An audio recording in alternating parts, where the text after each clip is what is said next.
आज के हमारे वीडियो का विषय है भारतीय संविधान की विशेषताएं।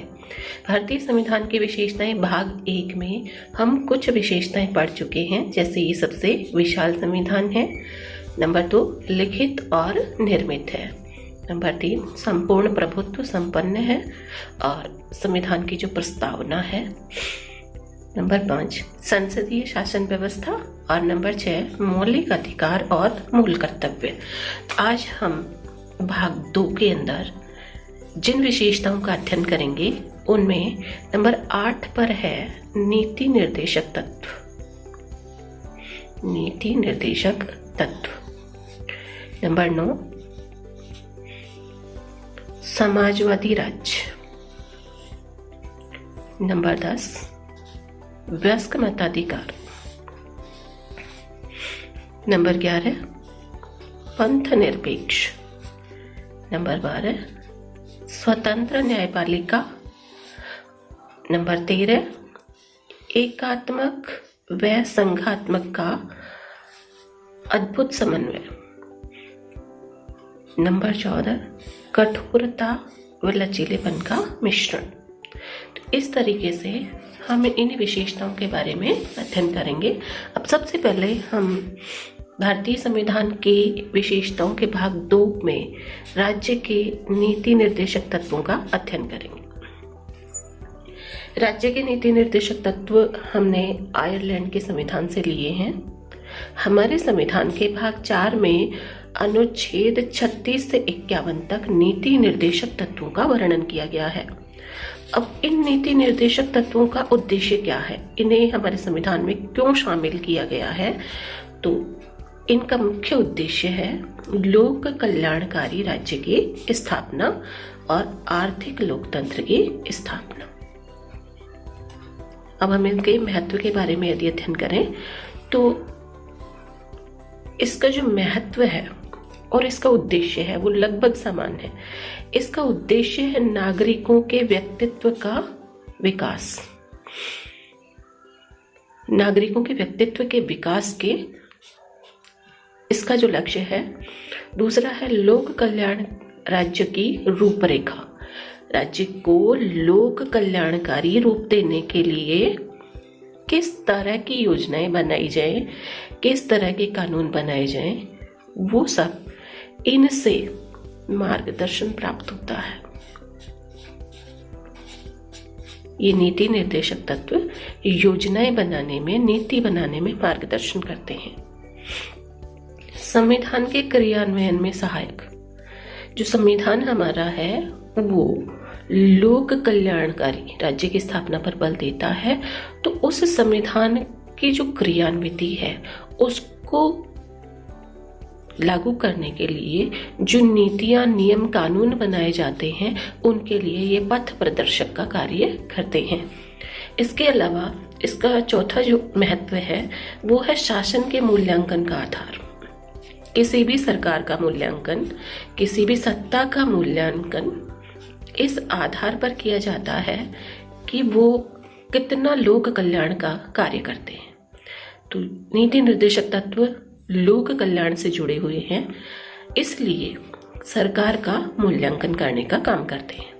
अब हम इन नीति निर्देशक तत्वों की बात करें तो 36 से 51 अनुच्छेद के अंदर जो ये नीति निर्देशक तत्व है इनको हम 4 भागों में बांट सकते हैं।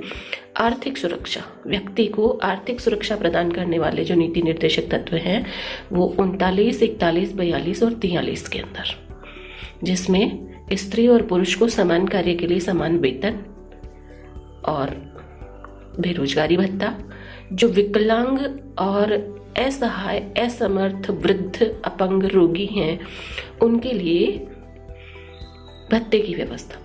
दूसरा है सामाजिक सुरक्षा और शिक्षा। जो सामाजिक सुरक्षा है उसके अंदर हर व्यक्ति को सामाजिक स्तर पर उसके साथ भेदभाव नहीं हो, उसके साथ किसी प्रकार का दुर्व्यवहार नहीं हो, इसके लिए ये नीति निर्देशक तत्व है। और शिक्षा की व्यवस्था, उसमें हर बच्चे को 6 से 14 वर्ष तक के बच्चे को निःशुल्क और अनिवार्य शिक्षा प्राप्त हो, इसके लिए व्यवस्था करना। बच्चों के लिए निःशुल्क शिक्षा की व्यवस्था करना, समाज में मादक पदार्थों के सेवन पर रोक प्रतिबंध लगाना, महिलाओं के लिए उनके सम्मान की रक्षा के लिए, उनकी शिक्षा के लिए व्यवस्था करना, पर्यावरण का संरक्षण और जो वंचित वर्ग हैं, ऐसे वर्ग जो कमज़ोर हैं, वंचित हैं, उन वर्गों को न्याय दिलाने के लिए व्यवस्था करना। तीसरा जो प्रकार है वो पंचायती राज से संबंधित है। पंचायती राज को मजबूत करने के लिए जो व्यवस्थाएं की जानी चाहिए उनके लिए जो मार्गदर्शन है वो अनुच्छेद 40 के अंतर्गत है। प्राचीन स्मारक, हमारे जो प्राचीन स्मारक है, धरोहर है, ऐतिहासिक जो हमारे स्थल है, उनकी सुरक्षा और उनका संरक्षण करने के लिए अगला है न्याय। न्याय को निष्पक्ष और स्वतंत्र, निष्पक्ष और स्वतंत्र न्यायपालिका की व्यवस्था। और चौथा जो महत्वपूर्ण प्रकार है अंतर्राष्ट्रीय शांति और सुरक्षा से संबंधित है। इस प्रकार 4 प्रकार की नीति निर्देशक तत्वों का उल्लेख किया गया है जिनसे सरकार मार्गदर्शन प्राप्त कर अपनी नीतियों का निर्धारण करती है।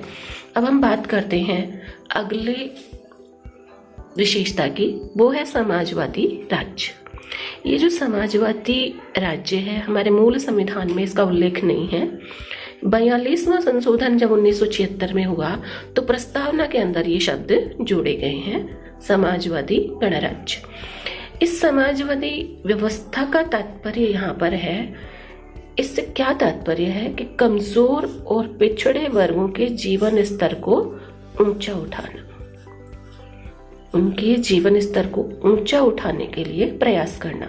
और दूसरा इसका मेन लक्ष्य है, मुख्य उद्देश्य है आर्थिक विषमता को दूर करना, अर्थात गरीब और अमीर के बीच की जो खाई है, आर्थिक स्तर में जो असमानता है उसको दूर करना। और इसके लिए हमारे संविधान के अंदर इस समाजवादी लक्ष्य को प्राप्त करने के लिए हमारे मिश्रित अर्थव्यवस्था अपनाई गई है। अब मिश्रित अर्थव्यवस्था क्या है? मिश्रित अर्थव्यवस्था वो व्यवस्था है जिसमें कुछ प्रावधान पूंजीवाद के हैं तो कुछ प्रावधान साम्यवाद के हैं। अर्थात उत्पादन और वितरण के जो प्रमुख साधन हैं, बड़े जो उद्योग हैं, उन पर राज्य का सामूहिक स्वामित्व का मतलब है राज्य का नियंत्रण होता है, और जो अन्य छोटे उद्योग होते हैं उन पर निजी समूहों को दिया गया है। इस तरीके से हमारे यहाँ मिश्रित अर्थव्यवस्था लागू करके समाजवादी राज्य बनाने की दिशा में प्रयास किया जाए। अगली विशेषता की बात करें, वयस्क मताधिकार। तो मूल संविधान के अंदर जो वयस्क मताधिकार की आयु थी वो 21 वर्ष थी, अर्थात 21 वर्ष के प्रत्येक व्यक्ति को मतदान का अधिकार होगा बिना किसी भेदभाव के, चाहे वो किसी भी वर्ग का हो, किसी भी जाति का हो, किसी भी धर्म का हो, किसी भी लिंग का हो, किसी भी वर्ण का हो। लेकिन 61वें संशोधन के अंदर जो 1989 में हुआ, इस आयु को 21 से 18 वर्ष कर दिया गया। अब हम बात करते हैं अगली विशेषता, और वो हमारी विशेषता है पंथ निरपेक्ष। पंथ निरपेक्ष शब्द हमारे मूल संविधान में नहीं है, 42वें संशोधन में इसको जोड़ा गया। पंथ निरपेक्ष से तात्पर्य है कि धर्म के मामले में राज्य का जो दृष्टिकोण है वो तटस्थ होगा। तटस्थ का तात्पर्य है किसी भी धर्म के प्रति राज्य का जो व्यवहार है वो समान होगा, वो समानता का व्यवहार करेगा।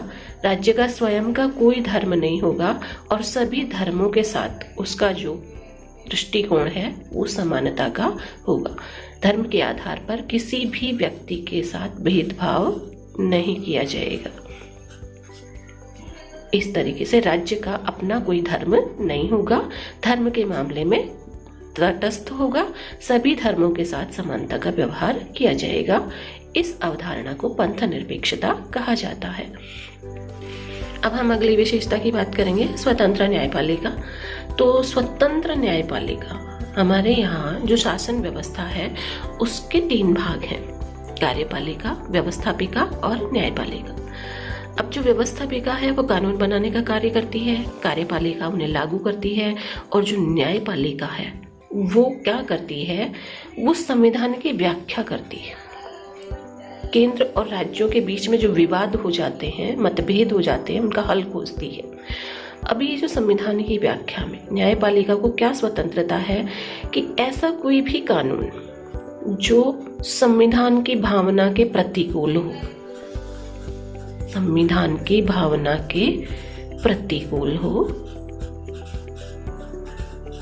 उन्हें न्यायपालिका अवैध घोषित कर सकती है और स्वतंत्र। इस पर व्यवस्थापिका का कोई नियंत्रण नहीं है, कार्यपालिका का भी कोई नियंत्रण नहीं है। न्यायपालिका में न्यायाधीशों की नियुक्ति, उनके स्थानांतरण, उनके वेतन और उनके कार्यकाल, ये सब संविधान के अंदर इनका विवरण दिया गया है।